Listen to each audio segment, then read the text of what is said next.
Welcome. This week we are going to be talking about dragons. In Shakespeare's play Henry VIII, Shakespeare mentions a drake, D-R-A-K-E, that's the word for dragon, as being a creature that blows fire from its nose. For the 16th century, the historical word for dragon was drake, and it described creatures, which means Shakespeare's reference to a fire-breathing drake is a reference to a fire-breathing dragon. Just when you thought Shakespeare was boring, he has fire-breathing dragons. So this week, we're going to be exploring the history of flying, fire-breathing, night-challenging, damsel-distressing dragons in 16th and 17th century England by asking the question, did Shakespeare know about dragons?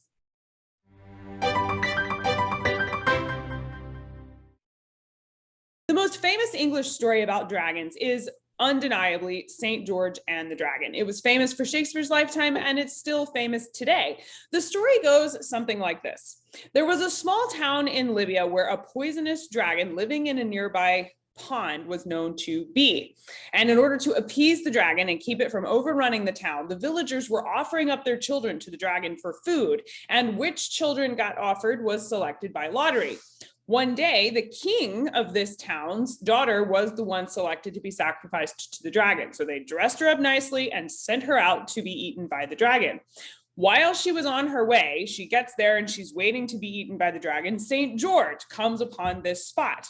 He captures the dragon with the damsel's help and takes the dragon back to the village, where he offers to kill the dragon if the whole town will convert to Christianity.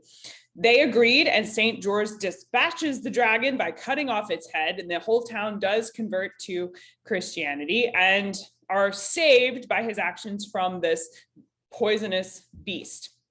The entire story is called The Golden Legend, and I've read some versions where St. George ends up marrying the princess, but irregardless, in the 1596 version of this tale told by Richard Johnson in his publication called Seven Champions of Christendom, he names the princess Sabra, and this is actually the first place the princess was given a name. In earlier versions of the story, she is left nameless.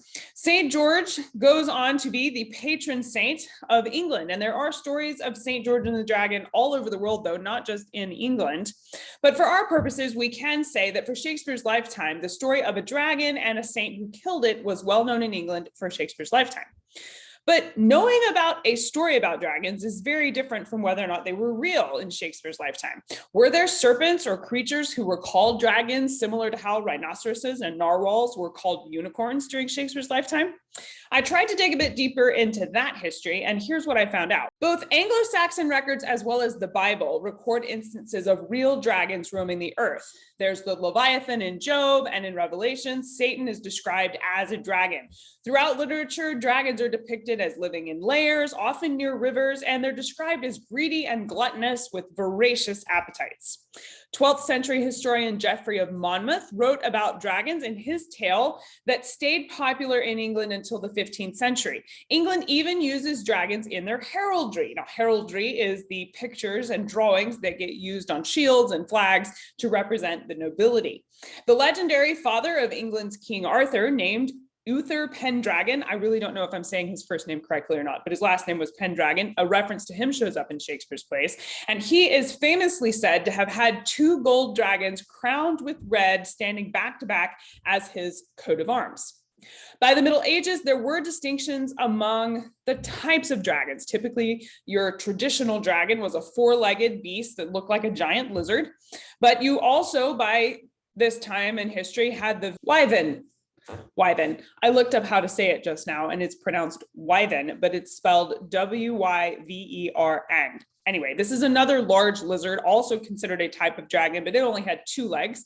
Then you had the cockatrice, which was also a two-legged dragon-like creature. It was supposedly born from a snake egg that had been hidden in a dunghill by a rooster. So typically when you see a drawing of a cockatrice, the top part of this giant two-legged lizard-looking thing will look like a rooster.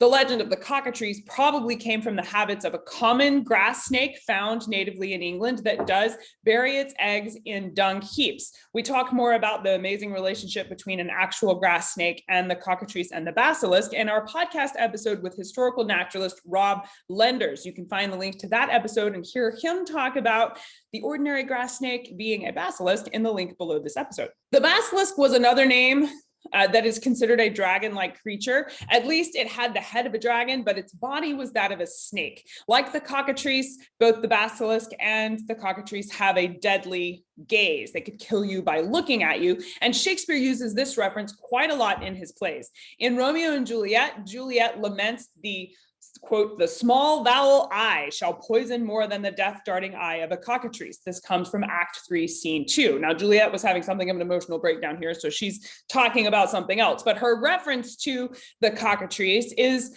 a demonstration that for Shakespeare and the audience that he was writing for in this play were familiar enough with the cockatrice and its ability to kill with a glare that he could mention it in context here and not have to explain it with the rest of the dialogue.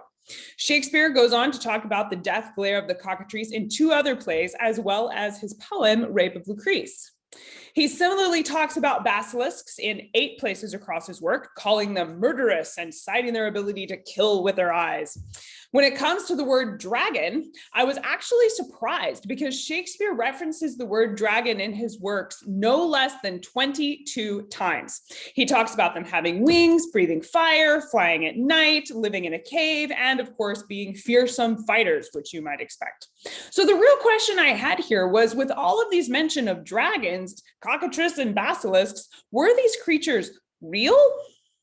It turns out they probably were. Exciting, right? But not in the way that you might think. According to an article for the Smithsonian called "Where Do Dragons Come From?", scholars believe that dragons and their consistent association with rivers and swamps and other bodies of water suggests that there would have been a now extinct crocodile that could have been the basis for these stories about dragons, in a similar way that the cockatrice and the basilisk are based on this real grass snake. So there probably were real animals that were the basis for the story of the dragon.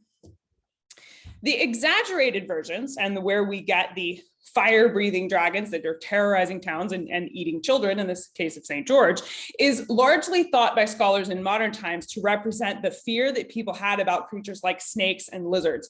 It's been suggested by some historians that the legend of the dragon was also useful. It was invented as a way to protect a town's assets, because, I mean, honestly, if you thought that person's treasure was being defended by a huge fire-breathing dragon, you were much less likely to go and try and take the treasure from them. So it was a kind of security system in a way.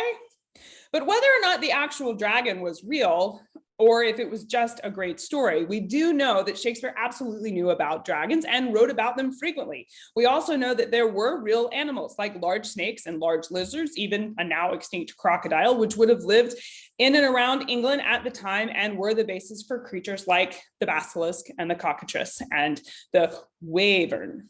Waven, I said it right that time.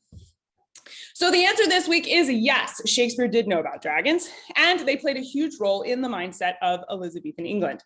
You can explore more about dragons and see the history and different sources that we use to go into today's episode on our Patreon page. I've added a list of resources we used for today, as well as a printable coloring page of St. George and the dragon that you can grab in our coordinating resources section there. You can find out more about all the benefits of being a patron and support our show, help us make more episodes like this one, at patreon.com/thatshakespearelife. There's also a link right below this episode.